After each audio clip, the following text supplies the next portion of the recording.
इन्द्रिय आयुष्येव शतेन्द्रिय इति शत इन्द्रियः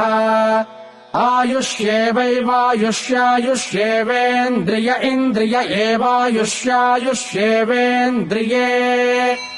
एवेन्द्रिय इन्द्रिय एवैवेन्द्रिये प्रतिप्रतीन्द्रिय एवैवेन्द्रिये प्रति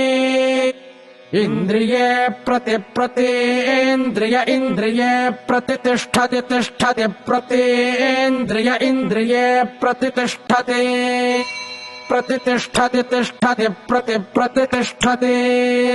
तिष्ठतीति तिष्ठति शतमानम् भवति शतायुः पुरुषः शतेन्द्रिय आयुष्येवेन्द्रिये प्रतितिष्ठति हरिः ओम्।